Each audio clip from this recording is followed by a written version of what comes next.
রাজধানীর বাংলা মোটরে রূপায়ণ টাওয়ারে দলীয় কার্যালয়ে আসেন জাতীয় নাগরিক পার্টির নেতারা। তাদের ফুল দিয়ে বরণ করে নেন নেতাকর্মীরা। এ সময় নাহিদ ইসলাম বলেন, যেসব জেলায় পদযাত্রা হয়নি ৫ আগস্টের পর সেসব জেলায় কর্মসূচি পালন করা হবে। জুলাই সনদ ও জুলাই ঘোষণাপত্র বাস্তবায়নের দাবি জানিয়ে ৩রা আগস্ট কেন্দ্রীয় শহীদ মিনারে সমাবেশে যোগ দিতে সবাইকে আহ্বান জানান নাহিদ ইসলাম। বিভিন্ন জেলায় জনস্রোত নেমে এসেছিল জাতীয় নাগরিক পার্টি এবং অভ্যুত্থানের নেতৃবৃন্দদের কথা শোনার জন্য, তাদের সাথে কথা বলার জন্য।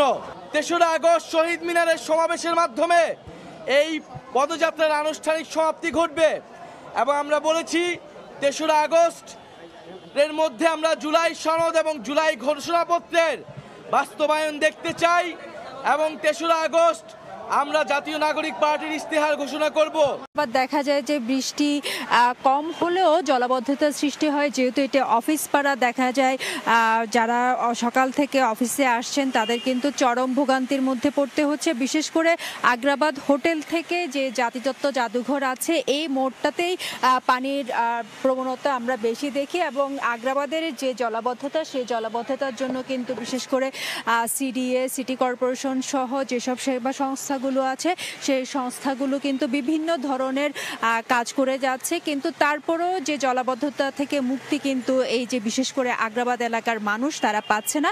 এর বাইরে আমরা যে বিভিন্ন জায়গায় খোঁজ নিয়েছি, বিশেষ করে হালিশহর, মুরাদপুর, কাতালগঞ্জ, সেখানে হচ্ছে যে ভারী বর্ষণ হলে অনেকটা জলাবদ্ধতার সৃষ্টি হয়। আবার বৃষ্টি যেহেতু আজকে থেমে থেমে হচ্ছে, সেসব এলাকায় অল্প কিছু পানি উঠলেও সেগুলো নেমে গিয়েছে।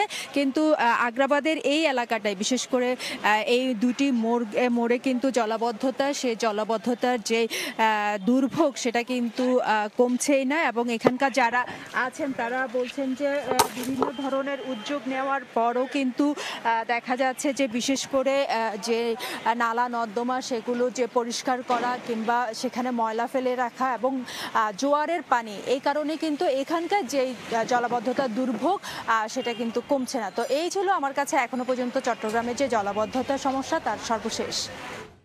2025 রাজধানীর হাতিরপুল বাজারের কয়েকটি রেস্তোরাঁয় সময় সংবাদ। দেখা মিলল অপরিচ্ছন্ন পরিবেশে কিভাবে রাখা হয়েছে প্রতিটি খাবার।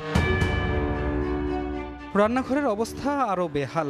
অপরিচ্ছন্নতার পাশাপাশি যেখানে রান্না সেখানেই চলছে গোসল সহ যাবতীয় কাজ। চোখের সামনে প্রমাণ মিললেও ব্যবসায়ীরা দিলেন নানা অজুহাত। এই যে খাবারগুলো খোলা টোলা রাখা। খোলা রাখি না, আমি ভাত খেতে গেছি তো এই জন্য। এই জায়গায় কি মানুষ গোসল টোসল করে?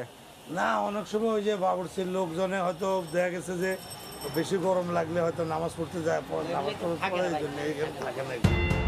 অন্যদিকে বেশ কয়েকটি হোটেল মালিকরা সময় সংবাদের উপস্থিতি টের পেয়ে তড়িঘড়ি করে শুরু করেন ময়লা ঢাকনা দিয়ে খাবার ঢেকে রাখার প্রতিযোগিতা। এটা ডাকছিলাম, জিনিসটা উঠলা খারাপ দেখা যায়। এবার অভিযোগ মেনে নিয়ে ব্যবসায়ীরা আশ্বাস দিলেন পরিবর্তনের। যে হোটেলগুলোতে খাবারের মান নিয়ে আমাদের সন্দেহ ছিল সেগুলোতে আবারও এসেছি আমরা। দেখব এ কদিনে কি পরিবর্তন এসেছে। তবে এবারও সেই আগের চিত্রই, পরিবর্তন হয়নি কিছুই। নোংরা পরিবেশে চলছে খাবার তৈরি থেকে পরিবেশন। আমি চাইলেও এটা ঢেকে রাখতে পারি না। আমি না, আপনি 10টা দোকান দেখেন, এই লাইনে যে কয়টা দোকান আছে প্রতিটা দোকানের একই অবস্থা দেখবেন। এবার রাজধানীর আরো কয়েকটি রেস্তোরাঁয় সময় সংবাদ। প্রথমে রান্নাঘরে ঢুকতে দিতেই বাধা। বলা হলো রান্নাঘর অনেক দূরে। তবে জেরার মুখে কতক্ষণ পরই বেরিয়ে এলো থুলের বেড়াল। প্রথমে মিথ্যে বললেও রান্নাঘরের সন্ধান মিলল একই ভবনের 3য় তলায়। গিয়ে দেখা গেল অস্বাস্থ্যকর পরিবেশ আর দীর্ঘদিনের অপরিচ্ছন্নতার প্রমাণ।